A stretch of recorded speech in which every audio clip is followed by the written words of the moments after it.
नमस्कार, आप देख रहे हैं आज तक। आपके साथ मैं हूं सईद अंसारी। चुनाव आज तक की इस स्पेशल पेशकश में हम आपको ये बताएंगे चुनाव से जुड़ी दिन भर की हर बड़ी खबरें। तो आइए बुलेटिन की शुरुआत करते हैं आज के सबसे बड़े राजनीतिक संग्राम से। कांग्रेस सांसद राहुल गांधी को 2019 में मोदी सरनेम पर उनकी टिप्पणी के लिए आपराधिक मानहानि मामले में सूरत की जिला अदालत ने दोषी करार देते हुए 2 वर्ष की सजा सुना दी। बाद में राहुल गांधी को कोर्ट से जमानत भी मिल गई। राहुल गांधी ने 2019 के लोकसभा चुनाव के दौरान कर्नाटक के कोलार में सारे चोरों के सरनेम मोदी कैसे हैं कहा था। इसके बाद सूरत से बीजेपी के विधायक पूर्णेश मोदी ने उन पर मानहानि का केस दर्ज कर दिया था। अब देश भर में यूथ कांग्रेस सड़कों पर उतरकर विरोध प्रदर्शन कर रही है और इस मामले में हमारी संवाददाता मौसमी सिंह इस वक्त हमारे साथ सीधे जुड़ चुकी है। तो आइए सीधे आपको लिए चलते हैं मौसमी सिंह के पास। मौसमी, ये बताइए कि मोदी मानहानि के मामले में राहुल पर और भी जगह केसेस चल रहे हैं, तो कांग्रेस इससे अब कैसे निपटेगी? मौसमी, केंद्र के तमाम मंत्री राहुल गांधी पर बरस रहे हैं और किसी भी रूप में इसको कांग्रेस को इस मसले से सहानुभूति बटोरने की कोशिश को नाकाम करने के लिए तमाम मंत्री अब कह रहे हैं कि राहुल गांधी किसी भी चीज की इज्जत नहीं करते हैं, चाहे वो प्रधानमंत्री का इंस्टीट्यूशन हो या देश की जो प्रक्रिया है, न्यायिक व्यवस्था है, जो यहाँ की सामाजिक व्यवस्था है। तो कुल मिला के यहाँ पे आर पार की लड़ाई छिड़ी है। अच्छा, बात ये भी है कि इसी मानहानि के मसले को लेकर तमाम बाकी कोर्ट्स में भी मामले दर्ज किए गए हैं। बिहार से लेकर बाकी राज्यों में भी राहुल गांधी पर कहा गया है कि उन्होंने पूरे मोदी समुदाय पर ये ठेस पहुंचाई है, उनकी जो भावनाएं हैं वो आहत हुई हैं और जाहिर तौर पे कांग्रेस कानूनी तौर पे इस पूरे मसले को बहुत मजबूती से लड़ना चाहेगी। हालांकि राहुल गांधी जब जब बुलाए गए हैं तो वो कोर्ट में पेश हुए हैं और लगातार राहुल गांधी का ये स्टैंड है कि ना तो स्लिप ऑफ टंग है और ना ही मैं इस मसले पर माफी मांगने वाला हूँ, यानी कि ये बवंडर खत्म होने वाला नहीं है। बहुत धन्यवाद मौसमी सिंह, हमारी संवाददाता जानकारी दे रही थी। तो राहुल गांधी को सजा के मामले पर कांग्रेस अध्यक्ष मल्लिकार्जुन खड़गे ने तीखी प्रतिक्रिया दी है। खड़गे ने कहा कि उन्हें पहले से ही मालूम था कि बीजेपी लगातार जज बदल रही है और अब कांग्रेस कानून के तहत आगे बढ़ेगी। तो बेल मिला है, फिर सोचेंगे। हमको मालूम था पहले से ये लोग जज को बदलते गए, ये सारी चीजें करते गए, हमको तो अंदाजा लग रहा था। लेकिन हम कानून में विश्वास रखने वाले हैं, जुडिशरी में विश्वास रखने वाले हैं और कानून के तहत ही हम लड़ेंगे। वहीं प्रियंका गांधी ने ट्वीट के द्वारा बीजेपी पर निशाना साधा। प्रियंका बोली, डरी हुई सत्ता की पूरी मशीनरी साम दाम दंड भेद लगाकर राहुल गांधी की आवाज दबाने का प्रयास कर रही हैं। मेरे भाई ना कभी डरे हैं ना कभी डरेंगे।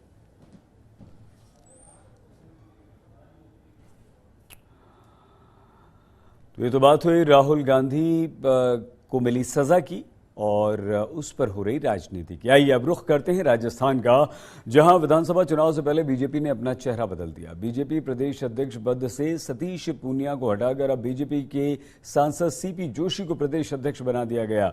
सीपी जोशी से खास बातचीत की है चुनाव आज तक ने। हमारे साथ बातचीत करने के लिए राजस्थान बीजेपी के नवनियुक्त अध्यक्ष सीपी जोशी। जोशी साहब, आपके कंधों पे बहुत बड़ी जिम्मेदारी दे दी पार्टी ने। जब चुनाव है ऐसे वक्त में क्या उम्मीद करते हैं कि अशोक गहलोत की सरकार को आप धराशायी कर पाएंगे आने वाले विधानसभा चुनाव में? देखिए, सबसे पहले तो मैं शीर्ष नेतृत्व का आभार प्रकट करता हूं और जहां तक राजस्थान में कांग्रेस की सरकार का सवाल है, अध्यक्ष सिर्फ एक चेहरा होता है, अध्यक्ष एक दायित्व होता है। मैं एक कार्यकर्ता हूं और हम सब लोग मिलकर पार्टी में बहुत वरिष्ठ नेता हैं, उन सब के मार्गदर्शन से, सब कार्यकर्ताओं के सहयोग से इस काम को आगे बढ़ाएंगे। निश्चित रूप से 2023 में चूंकि हमारे पास जैसा लोकप्रिय चेहरा है, नेता है, दुनिया का सबसे लोकप्रिय नेता है और उनके नेतृत्व में भारतीय जनता पार्टी की 2023 में निश्चित रूप से सरकार बनेगी। लेकिन अशोक गहलोत तो कहते हैं कि भारतीय जनता पार्टी में जितने नेता हैं वो सब मुख्यमंत्री पद के उम्मीदवार हो जाते हैं, चाहे आपसे पहले सतीश पूनिया हों, वसुंधरा राजे हों, गजेंद्र सिंह शेखावत हों, ये तमाम वो नेता हैं जो मुख्यमंत्री पद के दावेदार बनते हैं। इसी को लेकर वो ये कहते हैं कि भारतीय जनता पार्टी जो है सामना नहीं कर पाएगी क्योंकि उनका एक छत्र राज है कांग्रेस पे, अशोक गहलोत का। वहाँ देखिए, ये अच्छी बात है ना कि इतने लोकप्रिय नेता, जनप्रिय नेता भारतीय जनता पार्टी में है।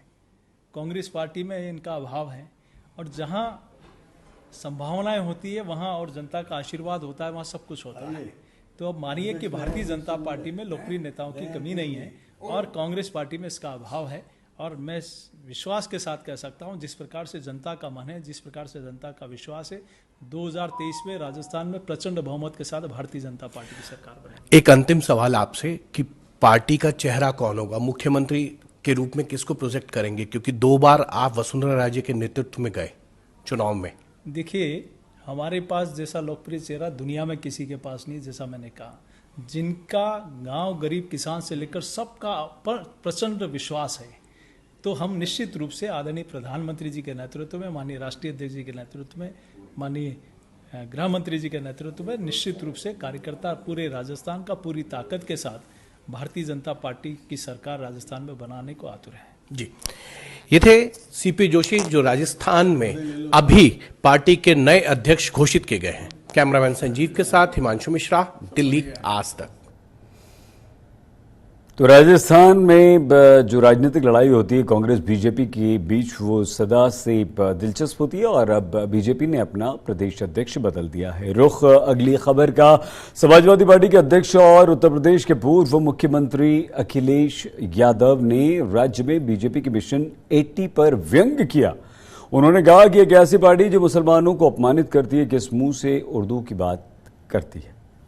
इस तरह से विपक्ष लगातार जेपीसी की मांग कर रहा है अडानी मुद्दे को लेकर। ये 6 महीने बाद जेपीसी कर देगी बीजेपी, उसके बाद 1 साल बाद रिपोर्ट आएगी। दिल्ली में पोस्टर लगाए गए जिसके बाद 100 लोगों पर एफआईआर दर्ज हुई है। ये उत्तर प्रदेश से भारत सरकार सीख रही है।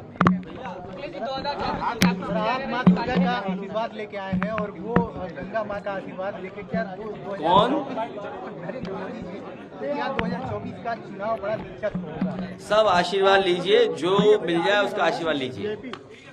जो ज्यादा आशीर्वाद पाएगा वही जीतेगा। पार्टी कितनी सीट जीतेगी?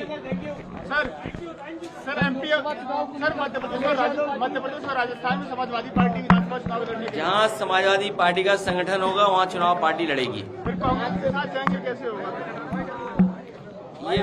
ये सवाल अभी नहीं आता है। समाजवादी पार्टी का जहाँ संगठन है वहाँ पार्टी चुनाव लड़ेगी और चुनाव आएगा उस समय रणनीति तय होगी। केशव सर मौर्य जी कह रहे हैं कि इस बार ओबीसी समाज को लेकर के चुनाव होगा। शूद्रों से बात नहीं करते हम। क्या सूत्र है?